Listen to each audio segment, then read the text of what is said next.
Yeah, Community Passageways, we are a felony diversion program. We've been doing this work in King County. We're on our third year. We're 3 years old now. And the program has been growing very fast. Felony diversion is when a young person from the ages of 12 to 24, actually we pushed it up to 27 because those, nowadays we realize that a youth really goes up to at least 30 almost. So from 12 to 27 years old, we work with young people that get referred to us from prosecutors, defense attorneys, sometimes even a few judges, but mostly come from the community. And most of them come from young people we've been working with. They get referred to us that are facing criminal offenses. 9 times out of 10 is mostly gun charges is what we work with.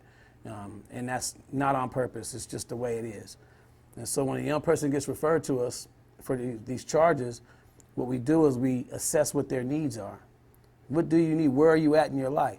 A lot of times we have a 16-year-old, 17-year-old that's not in school, not engaged in their education, no job or no kind of employment, no job training, no mentorship, no leadership, nobody guiding them. And then 9 times out of 10, their parents are having a lot of issues.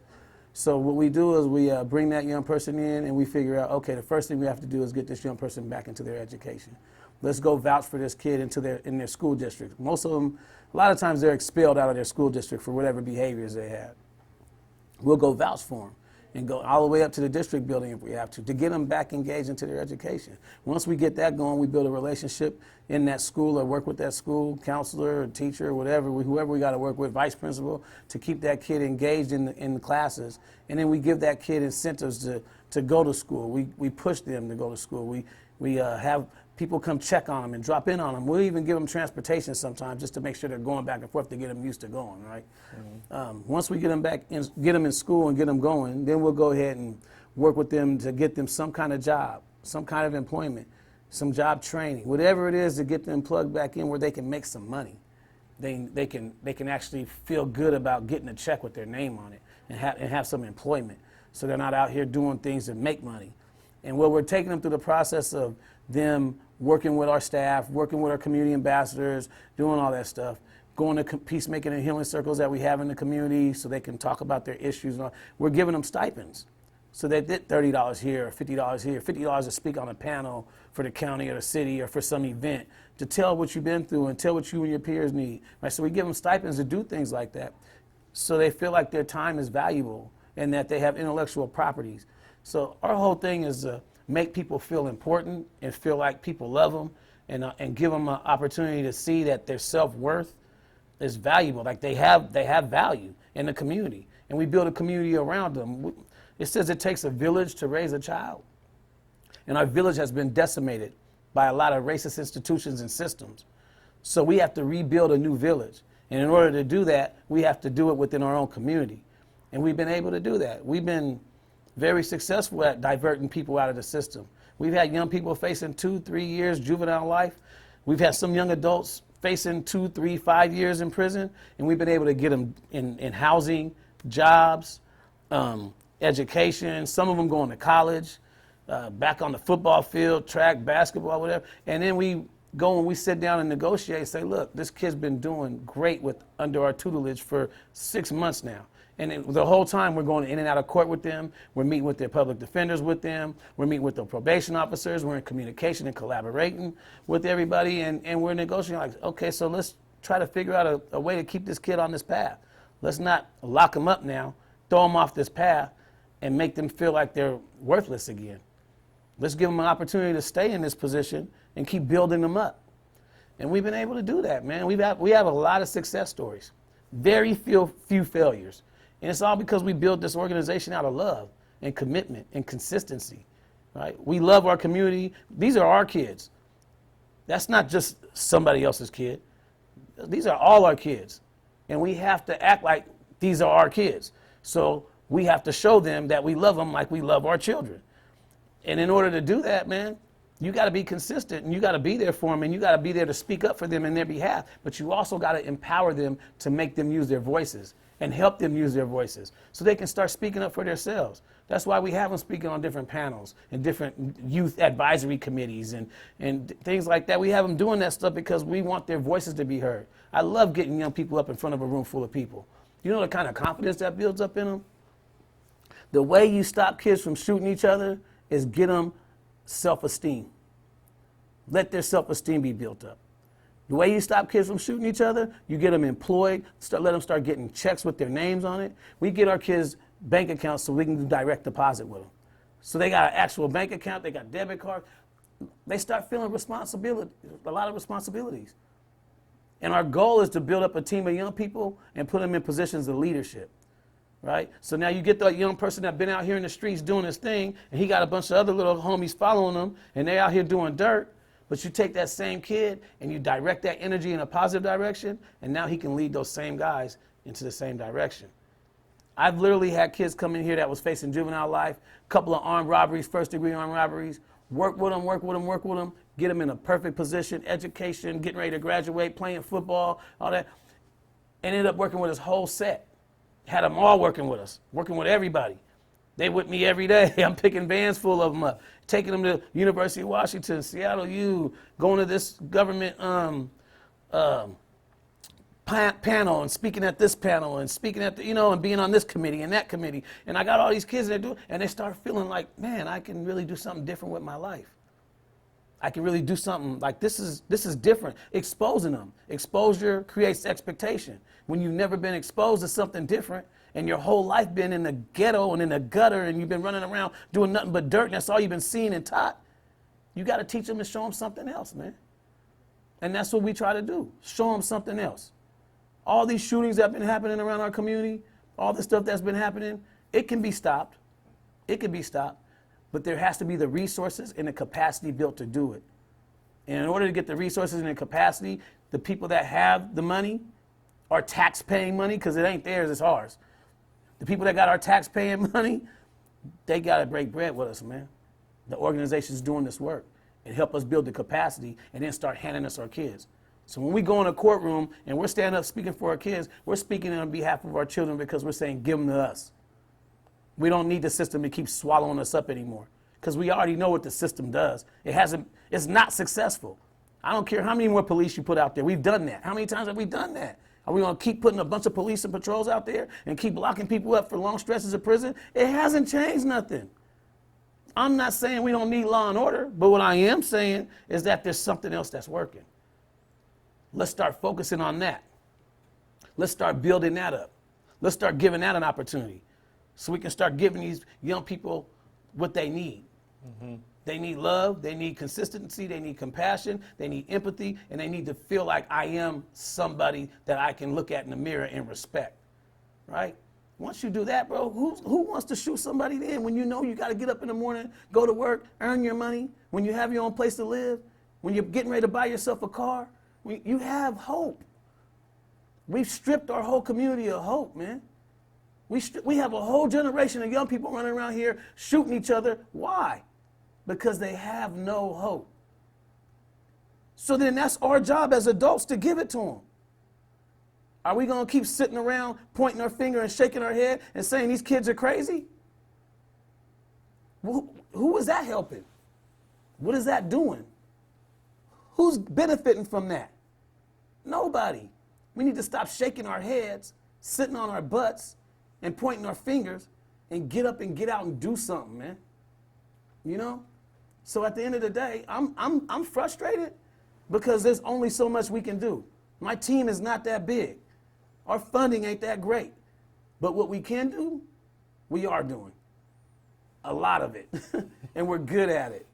Because we take the people that been through it and done it and came out of it, and we put them in the position to be leaders to go talk to these young people that's going down the same road. Right? People that have the credentials and credibility in the streets that can go back out and lead in a positive way. Those are the people that are the answers. We need to fill our streets up with a bunch of OGs and ex-cons and all the cats that change their life and pay them, give them a good wage, give them some benefits, and let them go out and go to work. Because they want to stop these kids from killing each other too. Believe me, I got a bunch of them working for me now. Man, I'm just gonna say,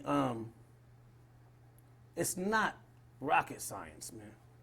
It's not hard to do. It's just to get people to think outside the box. That's why the answer keeps coming back to say, put more patrols on the streets, lock more people up, give them more time in prison, because they're stuck in a box that they can't think outside of. They just can't get outside that box. That's the only answer they can come up with over and over and over again. And we keep coming around these cycles of violence over and over and over again. Nothing's changed. But one thing is starting to change is that the community knows that the answer is in the community. That's why I always say community healing community. That's my motto. We have the answer. The resources need to be put into the answer. Okay.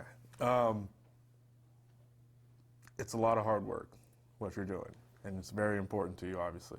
If somebody's watching this right now and they've never heard about what you guys are doing, but they feel inspired by some of the words that you've just shared, what's the first thing they can do to help? The first thing they can do is go to our website, communitypassageways.org, and hit the donate button. Then they can also go to the volunteer button. We need bodies, and we need money, and we need more people doing this work, right? I think too many people have gotten complacent with just waiting for things to happen, when what we need to do is be proactive. There is a school-to-prison pipeline, and people hear about it all the time. Well, early on, in early stages, these kids are in elementary, middle school, and high school, and they end up falling into the system, right? How do we get into those schools and catch them before they fall into the system? Then, when the ones that do fall in the system, how do we get into the system and pull them out of the system to give them the opportunities? Then the ones that have already been sent away, how do we go deal with them inside and get them prepared to be released and have services and opportunities waiting on them when they come out so they can also have some hope through this pipeline? We need bodies and we need finances to meet the needs in every part of that pipeline. With last week's shooting, the response out of it from the city and from the Seattle police was that there was an uptick in gang violence that was happening in the area, and that their answer, as you mentioned and alluded to, is that to put more patrols on the streets. What would you say to both Carmen Bess and Mayor Jerkin about that method of approach compared to what you're doing?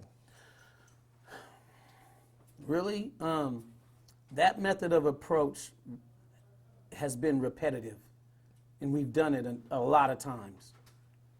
When you're operating out of fear, the go-to is get some people to protect us, right? So of course put more patrols on the streets because we're all afraid now. In our community, our kids been getting killed on a regular lately. It's been really bad, and it's been going on for years. This is nothing new to us.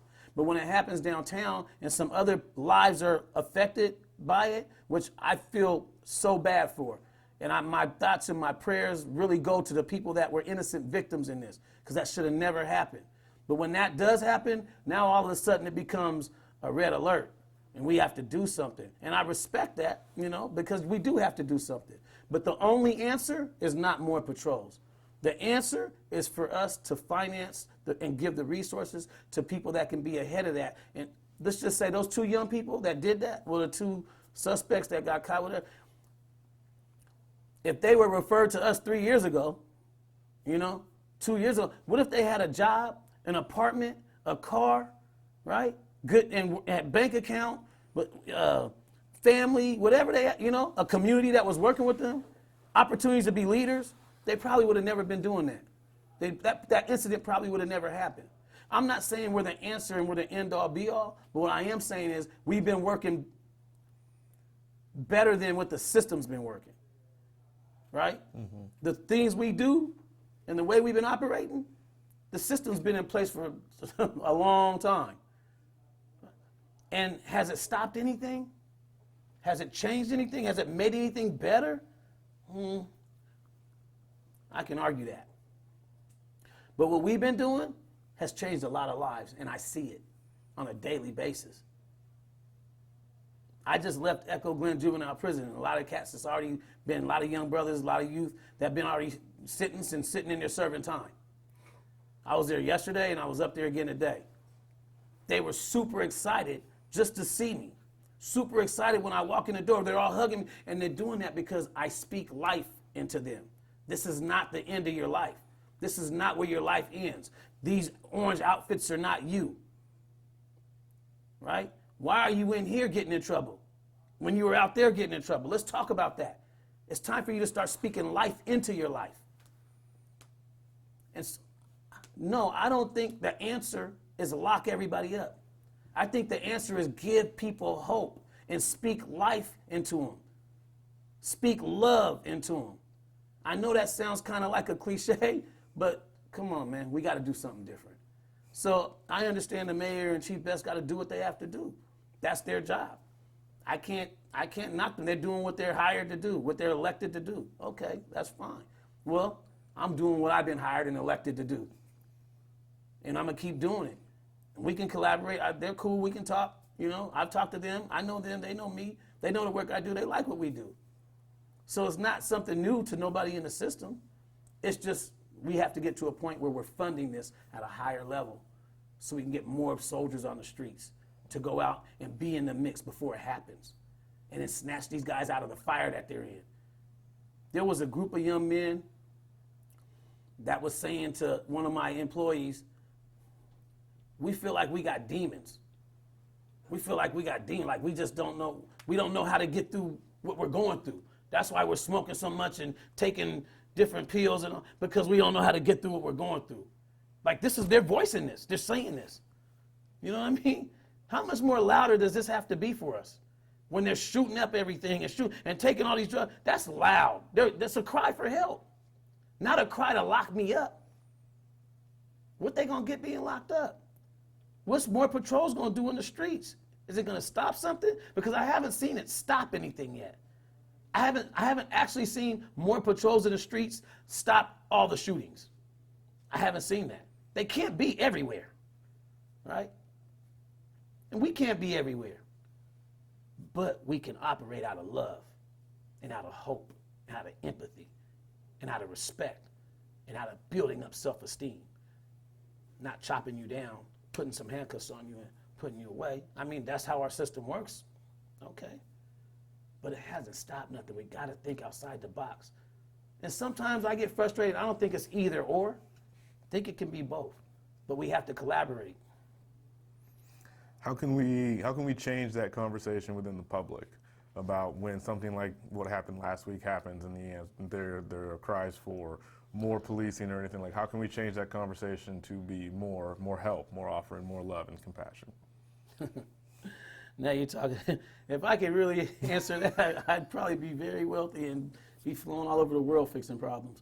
But what I can't say this. The way we shift the conversation is I would say to people, stop complaining and do something about it, right? And I mean, do something about it by helping people. The same people that you're afraid of and you want more police out to go arrest are the same people you could say, I want to help those people. I want to help these young people. I want to help these young people have an opportunity. How can I get them a job? How can I get my boss in my organization or my company to open up internships? Right? How can I get my government officials to bring them into their offices and give them internships and jobs and opportunities and training? How can I go ahead and make sure they all got housing? Shouldn't be nobody homeless around here that's 27 and under. Those are our children, right? How can I put my money where my mouth is and make sure that they got transitional living facilities that gives them services in South Seattle? Because we don't have one, you know? Mm-hmm. How can I help instead of locking them up? I would shift the conversation that way. Is there anything else I'm not asking you think I should have or that you'd like to add?